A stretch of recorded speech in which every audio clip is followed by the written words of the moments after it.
wabarakatuh. Halo anak-anak, selamat datang di video pembelajaran hari ini.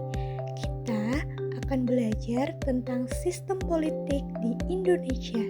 Wah, apa itu sistem politik? Kok kedengarannya sulit ya? Jangan khawatir, hari ini kita akan belajar dengan cara yang mudah, seru, dan penuh gambar yang menarik. Yuk, siapkan diri kalian. Apa itu sistem politik? Anak-anak, coba bayangkan sebuah sekolah. Di sekolah ada kepala sekolah, guru, ketua kelas, dan para siswa. Semua punya peran masing-masing supaya sekolah berjalan dengan tertib dan nyaman. Nah, negara kita juga begitu. Indonesia adalah negara yang besar. Agar negara kita bisa berjalan dengan baik, dibutuhkan orang-orang yang mengatur jalannya negara. Cara kerja orang-orang dalam mengatur negara inilah yang disebut sistem politik. Sistem politik adalah cara suatu negara diatur dan dikelola agar masyarakat bisa hidup aman, rukun, dan tertib. Jadi, sistem politik itu seperti aturan main dalam negara supaya semua orang dapat bekerja sama mencapai tujuan bersama. Mengapa sistem politik penting? Sistem politik penting karena yang pertama, membantu membuat aturan untuk rakyat. Yang kedua, menentukan siapa pemimpin negara. Yang ketiga, menjaga keamanan dan ketertiban. Dan yang keempat, membantu memutuskan hal-hal penting untuk bangsa.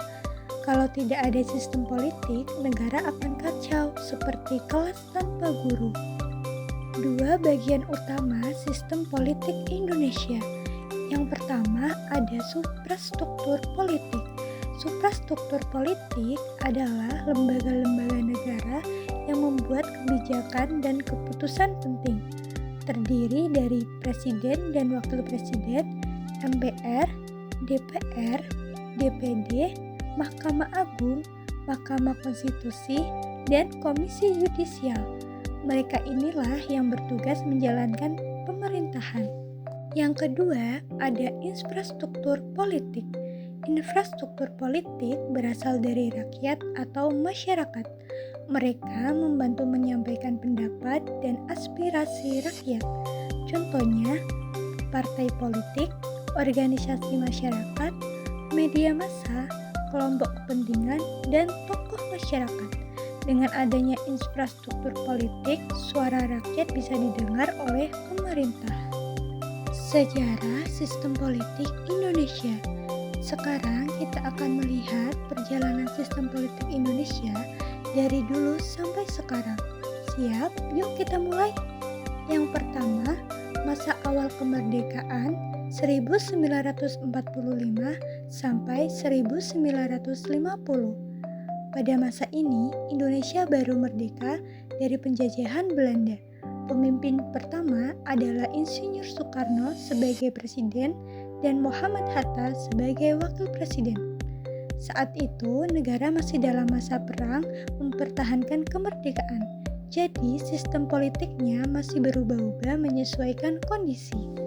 Yang kedua, ada masa demokrasi parlementer 1950 sampai 1959. Pada masa ini, Indonesia menggunakan Undang-Undang Dasar Sementara 1950. Pemerintahannya memakai sistem parlementer. Artinya, kekuasaan lebih banyak berada di tangan parlemen atau DPR, presiden hanya sebagai kepala negara. Namun, karena terlalu banyak partai politik dan sering tidak sepakat, kabinet sering berganti. Pemerintahannya jadi tidak stabil. Tahun 1955, Indonesia mengadakan pemilu pertama yang sangat demokratis, tetapi hasilnya tetap membuat pemerintah sulit bekerja karena terlalu banyak perbedaan. Yang ketiga, pada masa demokrasi terpimpin 1959 sampai 1965. Presiden Soekarno kemudian mengeluarkan dekret presiden untuk kembali ke Undang-Undang Dasar 1945. Pada masa ini, presiden memiliki kekuasaan yang lebih besar agar negara lebih stabil. Namun, muncul konflik politik antara militer dan PKI yang akhirnya berujung pada peristiwa G30S tahun 1965. Peristiwa ini menjadi akhir dari masa demokrasi terpimpin.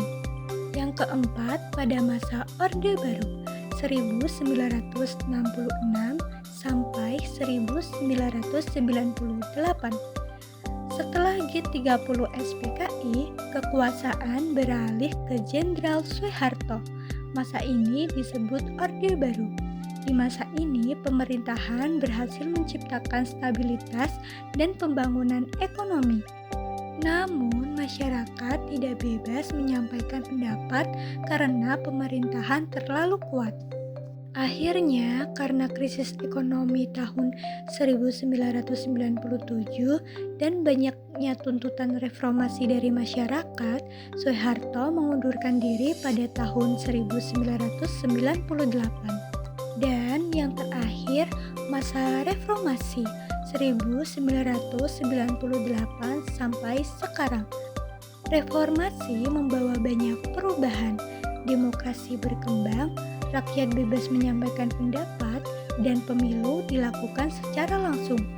Beberapa perubahan penting pada masa reformasi adalah pemilu dilakukan lebih jujur dan terbuka, presiden dipilih langsung oleh rakyat, kebebasan pers dijamin, banyak partai politik baru bermunculan, otonomi daerah diperkuat, dan dui fungsi ABRI dihapus. Sejak itu, sistem politik Indonesia menjadi lebih demokratis dan partisipatif. Anak-anak, hari ini kita sudah belajar banyak tentang sistem politik Indonesia. Mulai dari apa itu sistem politik, siapa yang mengatur negara, sampai bagaimana perjalanan sistem politik dari masa ke masa. Sistem politik itu penting. Tanpa sistem politik, negara tidak akan bisa berjalan dengan baik. Terima kasih sudah belajar bersama hari ini. Semoga kalian semakin memahami bagaimana negara kita bekerja dan berkembang. Sekian dari Ibu. Wassalamualaikum warahmatullahi wabarakatuh.